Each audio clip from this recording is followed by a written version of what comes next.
Hello everyone, this is James Shore with another test-driven JavaScript video. I'm recording this on August 28th, 2012, and we're picking up right where we left off in the last episode. And what we had just finished doing was doing some basic confirmation of our server. And one of the things we found out is that by simply returning the 404 status code, we weren't getting a great 404 page. So now what we need to do is we need to make this custom 404 page. So, and then I think we'll be done with the server and can move on to perhaps more interesting things.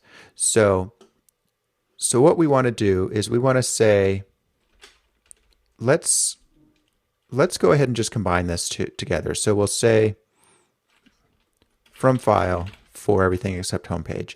And what we're going to do, I guess to begin with, well, we really need to say that we're going to pass in the, I think what I want to do is modify this to be the HTML file to serve, the home page to serve,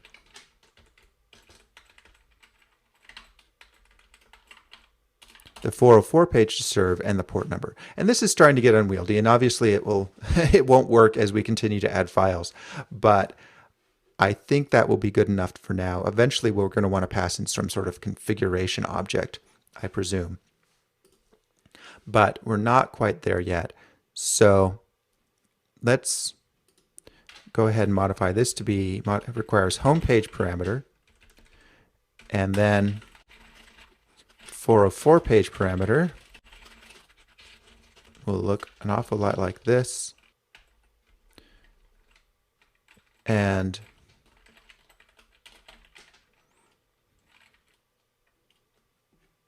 we'll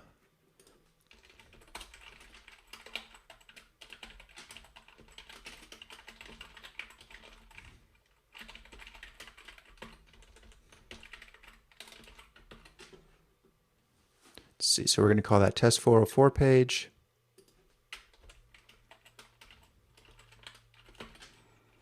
All right, so that should fail. Yep, because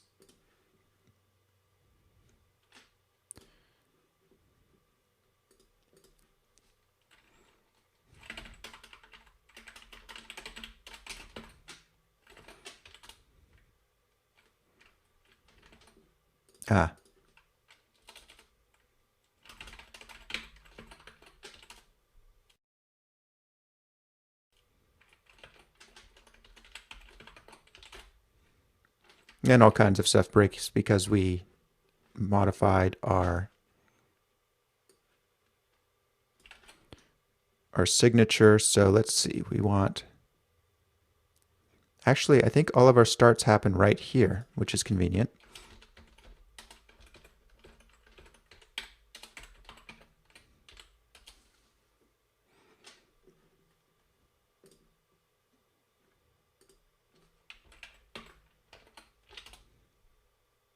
Okay, so that looks like it's working. Let's rename this to be test homepage.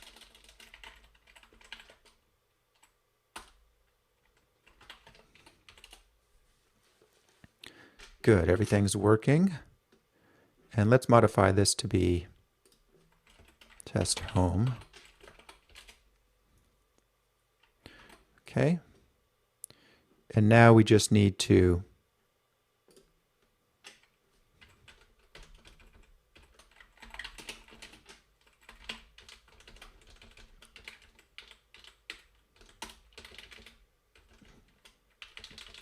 suppose that, actually I don't think we need that tester anymore. I think that was just left over. Yeah. So now we should be able to do exactly that here, like that. And I suppose we also need to tear it down in the same way. So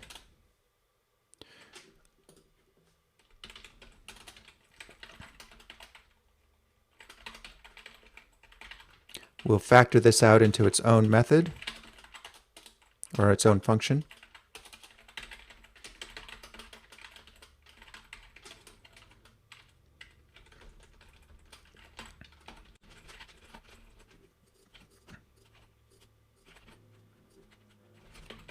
Hopefully that works.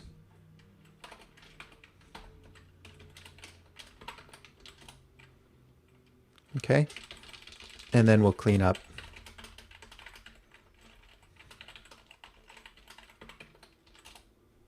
That as well.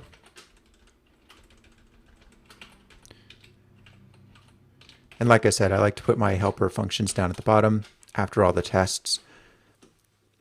So now we just need to make sure that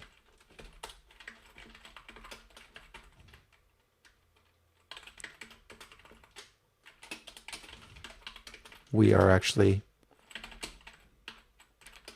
getting that appropriately. That should fail. Yep.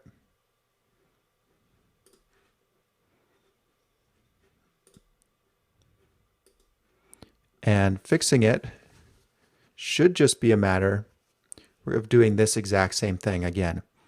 So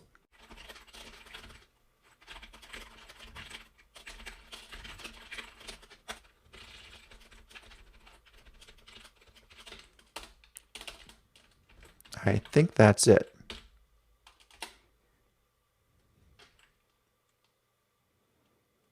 Okay. It's sort of working, except that it didn't find the file. Oh. Let's try that again. Yeah, okay, so that works. Now let's factor out this code here. This is really looking like what we want to say is response. Yeah, this is serve file.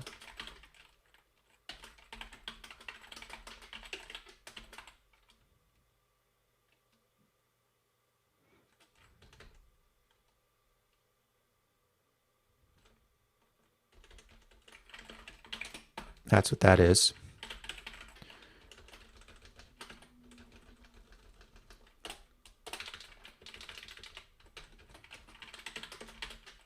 So we need to have a response and the file.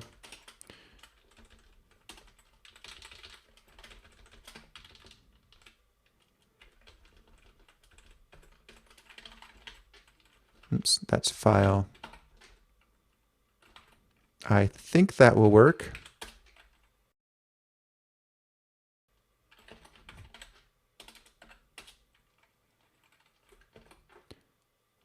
Oh, again, got that little lint annoyance. This isn't required in Node, as I've said before, because all Node modules are isolated, but for whatever reason, lint won't let you declare a function after it's called, even if you've turned off that check, unless it's inside of a self-executed function. Okay, so that works. So now here we just say serve file response for not found page to serve. There, that's feeling pretty clean. And just for clarity, let's have this do an explicit status code. Yeah, I'm liking that. That's looking pretty good. And let's go ahead and put stop up next to start. Yeah, yep. This is looking good. This is looking good. Okay, I think we are done here. Let's just go ahead and I'm not going to do another manual check. We can do the manual check once we actually have a nicer way of serving it. So we have finished the custom 404 page. I think it's time to integrate. So now we serve 404 page from file. So we want to integrate, and that involves get status is clean. We're going to go over to the integration box, pull, and then Jake strict equals true. And the strict equals true makes sure that we've got exactly the right node version number on our integration box, as we do here. Normally that would be the default, but again, for your guys' ease of use, I've made that not the default. Okay, there we go. So I could obviously automate this. In fact, I did in our first lessons learned video, the one about Git, number 1, but I haven't pulled that code into this project yet, just because the needs for this project are slightly different than they are in a real project. So there we go. So I think what we need to do next is to actually, we need, before we write the marketing copy, we need to have create a standalone server. And that's actually a little bit bigger than it might seem. We need to write the server launch code, obviously, but we also need to write end-to-end integration test. That is, we need a little test that's going to make sure that this code, that the standalone server actually functions. So let's go ahead and do that now. So I'm going to put that test up a level. I'm going to put it here, and I'm going to call it smoke test. And I'm kind of tempted to make it really stand out, but I'm not. I'm just going to call it smoke test. A smoke test is a test, is basically a simple test to make sure all the components work together properly. We don't need it to test everything. We just need to make sure that when we turn the system on, no smoke comes out. That's why it's called a smoke test. So what we're going to do here is we're going to launch the server in the same way it happens in production. We're going to get a page and confirm it works, and confirm we got something. That's pretty much all there is to it. So that's what we're going to do next time. Thanks for watching, everybody. I will catch you next time.